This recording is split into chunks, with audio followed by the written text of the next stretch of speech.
mean, if you really want to get to know a child, if you really want to figure out how they work and what makes them, watch them in playtime.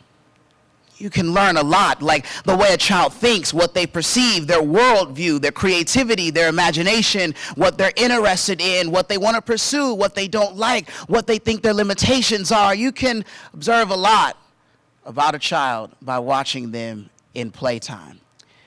And all of us remember what we did in our respective playtimes. See, when I was 2 to 4 years old, everything was the rage when it came to playtime. It started with Play-Doh.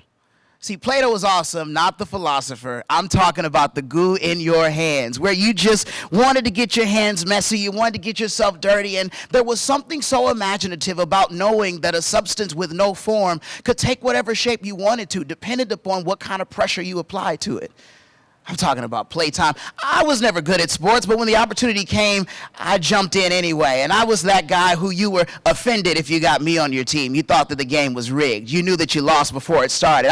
I was that guy who, when we played kickball, and I would step up to kick the ball, the opposing team would say to the outfield, "Bring it in," because they knew the ball wasn't going far. Playtime for me was an assortment of things. My brother loved Power Rangers. He loved the fact that he wasn't limited to what he saw on TV, but that he could put the Power Rangers into all kinds of different situations. I mean, the Power Rangers were in the bathtub. They were on top of mountains. They were places that they never were on the TV show. But when I think about it, my real playtime, I mean, when you left me alone and said, "Princeton, just do whatever you want," gotta admit, my playtime was a little different. See, for me, playtime was having a brush to my mouth like it was a microphone, and having a Disney video cover that was empty open like it was a Bible, and I would figuratively turn the pages inside. And I had a dirty t-shirt that I would use like it was a towel, and I would just circle around the living room or the coffee table of my mom's living room, just preaching my little heart out. Saying nothing at all, screaming and shouting and jumping. And my mom thought it was cute. She thought that I was just definitely mimicking what I had seen some of my family members doing. So she goes, "Oh man, he's picked this up. This is cute." So she filmed it, which is why we have this really embarrassing video. So from this moment, my playtime, I often say, led me to understanding my purpose. Because this, at 2 years old, became me saying my first speech in school. And public speaking in school led to me giving speeches in various events, political events with the Los Angeles Police Department, or speaking for cultural events, or speaking at other churches. And saying speeches at churches from age 2 led to me preaching my first sermon at age 4. Preaching my first sermon at age 4 led to me being licensed as a minister at age 7. And from then on, I became known as the kid preacher. And you see a lot, you live a lot, and you learn a lot when you're the boy who gets to speak to hundreds and hundreds of people about this text of great antiquity and yell at the top of your lungs and discern Christian theology, and you're not even old enough to really pick out your own clothes. So I learned a lot. From my playtime, I've learned over these years about my worldview, about who I am as an individual, about who I am and what I want the institution of religion to be, and even a greater concept, what I want the human community to be by way of the gift that I have. So for these next few fleeting moments, I want to share with you 5 lessons I've learned from being a kid preacher. Lesson 1. The most important gift that we can have is the ability to discern the voice within. Now let me pivot right here and say that I'm advocating for more than a philosophical voice, more than the voice of a deity, more than a spiritual voice. What I'm advocating is that for us as college students, the best thing we can have as we transcend to this next level of making the decisions that will determine the scope of our world and our culture is the ability to make decisions based upon voices that are uninfluenced by our external circumstances. for 4 years now, or maybe for 6 or for 8 or for 10 or however long you've been pursuing higher education, we've all grown to live in this space where everything is influenced by a diploma, everything is influenced by the job market, everything is influenced by an advisor, everything is influenced by culture and by institution, and our decisions become based upon what's going to be accepted or how things are going to be perceived instead of what we really feel like our contribution to society is supposed to be. I remember that day I preached my first sermon. I don't really remember everything about it, but I remember distinct moments. I remember getting out of the car across the street from the church where I was going to say the speech. I remember my mom being with me. I remember the mural that was on the wall. And so the story goes, I got out of the car and I had a prepared speech, but I said to my mom, Mom, do I have to say what you told me to say, or can I say what God told me to say? And like any parent in their right mind who just had a 4-year-old say that God told them to say something, she looked at me with this look like, you're 4. What is God telling you to say?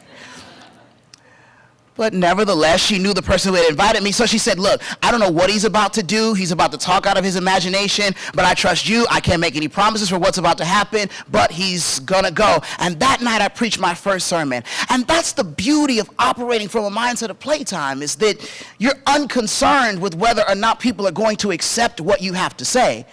You just know that you have a voice. People say to me, well, Princeton, how do you know you were called to preach? Did you hear that great big voice out the sky that sounds like James Earl Jones or Morgan Freeman? Nah, that's not the way it happened. There was no lightning, there was no thunder, there was no big voice, the clouds didn't separate, nothing appeared to me, I didn't see any strange visions. I just knew inside that what I had been practicing personally was really a professional and higher pursuit of a calling. And if we can get to that place where as individuals we value our own voice within us enough to pursue that wholeheartedly, that's when we post-college can make the succinct and very unique change that each of us is designed to contribute. Lesson 2. I learned that stereotypes can't be defied by simply arguing against them. When you're a kid growing up in this adult world, you get a lot of folks who say a ton of things. They say, why is this 7-year-old, this 9-year-old, this 10-year-old, this 11-year-old standing up giving anecdotal and spiritual advice to a group of 200 people all over 40? Why are we letting this kid speak and he hasn't gone to seminary yet? What has he proven? He's not dressing like the rest of them. He has no money. He has no job. What can he tell us? And I had critics tell me everything from age 4, but it all came to a head at age 16. It was a time when the first YouTube video got put up of me. And my family and I didn't put it up because we never felt like what I was pursuing out of the goodness of my heart to inspire people and to accomplish change was meant to be something that we glorified in media. So as social media was booming, we didn't put up any videos, but I had spoken at a church and the guy was so fascinated, he put up this video. Kid preacher at West Angeles. And I did what no performer or content creator or anybody who's giving something good to the world should ever really spend a lot of time on. I sat and I scrolled through the comments. And I sat there for hours on end, and I read one of 2 types of comments. Either one, people who were saying, wow, this is awesome that he's so committed to something so bigger than him so young. But the majority of them were a second type of comment. What is this foolishness? Who is this guy? It's fake what he's doing. But what really got to me was when these comments became an indictment of my race. This is the kind of foolishness black people put up with. This is the kind of circus act that they trope around. This is the kind of foolishness that they propound, that they think anything that happens on stage, any form of minstrelsy, if you just attach a religious name to it, that it's something to be celebrated. This guy's parents they don't know what they're doing. Who's in his life to guide him? They're leading him the wrong way. People are pimping him, using him as a means to gain exposure and money. And I read this and I cried. Not because of the critique, I had been critiqued all my life, but because for the first time I was consuming content that was attacking the virtue of who I was, the virtue of who my family is, and the virtue of the legacy of my race. Because people could not identify with what I was doing so young. So your first rate is you want to log into your YouTube account and you want to answer every one of them and go, if you only knew me, I'm a really nice guy and I only want the best for the world. And I learned that it would give them an answer, but it wouldn't prove them wrong. it would give them a response, but it wouldn't give them something to come against or to combat everything that they were critiquing me about. That was the moment when I understood that my best advice to any critic is to continue to be who I am. This is what I've learned racially. This is what I've learned as a young African-American male. This is what I've learned as a student at USC. And this is what I hope all of us will learn as college students. Our discourse is amazing, but discourse alone does not prove stereotypes wrong. What proves stereotypes wrong is every time you show up to a space where people told you you were not welcome and you come with a voice, an idea, and a purpose. Stereotypes are defined when we show up to say that I don't care what the statistics about my minority, my gender, or who I am say about what I should be. What you can expect from me is someone who knows who they are and is coming into this space. We need to provide less answers and more examples. Lesson 3. I learned that the institution is not the ideology. I had a lot of friends when I was coming, who were like, Princeton, all right, we get it. It's kind of cool, like you preach and everything, but let me just tell you, I can't really get with the Christian stuff. I can't do the Jesus thing. I understand, happy, happy, love, love, you say some good stuff, but some of the people I've met who are from your camp, I just can't do it. Some of the philosophy, some of the things you guys talk about are great, but then I meet some of you and I look at the corruption in the church. I look at all the hypocrites in the church. I look at the Christians I've dealt with and say, look, if that's what Christianity is, I want no part of it. And what was funny was when I heard them, although that hurts to hear when you love something so much, I agreed. I didn't like a lot of the Christians I had met. Some of them were my own peers and colleagues. Some of them were older men in ministry who I looked up to, who were so fantastic when I heard them speak, and when I met them, understood they were handling their business unethically, that they really didn't care about what they were talking about, that they spewed hate to other communities but had a message of so-called love. And so I wrestled with, so what do I do?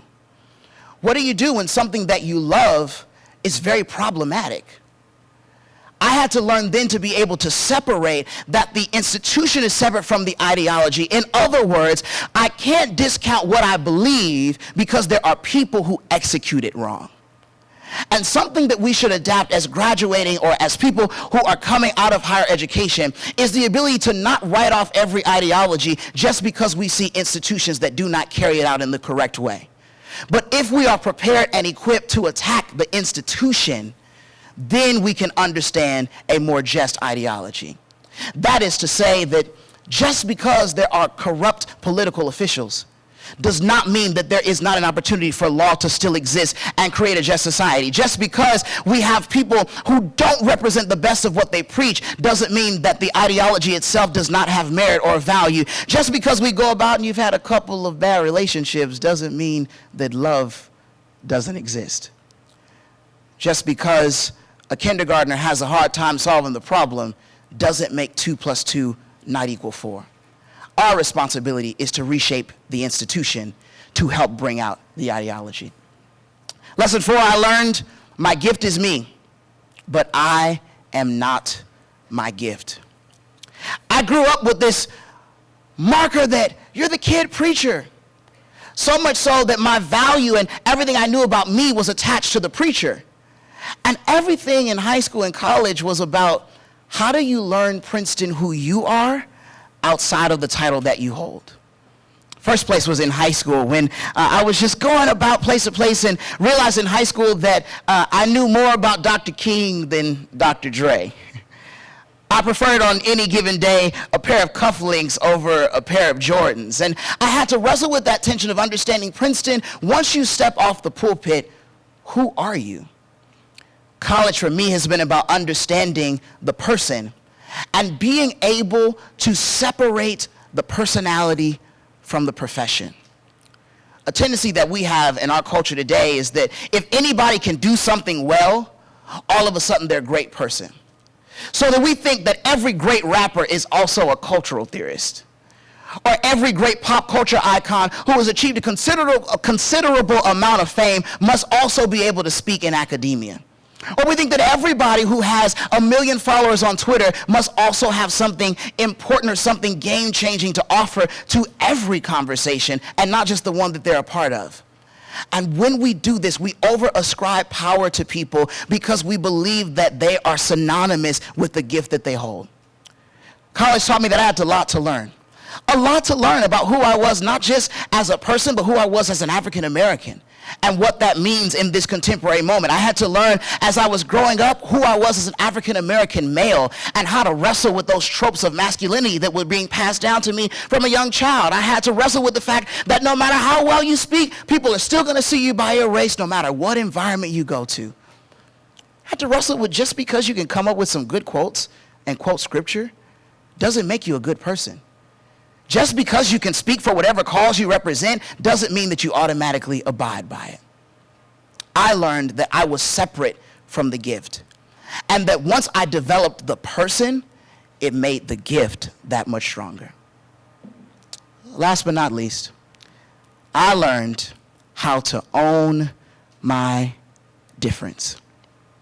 In high school, I was that kid who everybody knew me because I was this preacher, but I went around, and in every community, I was, too white for the black kids or too black for the white kids. And so I went around being whoever I felt I needed to be for any moment. So in the Jesus circles, I was super, super Jesus-y.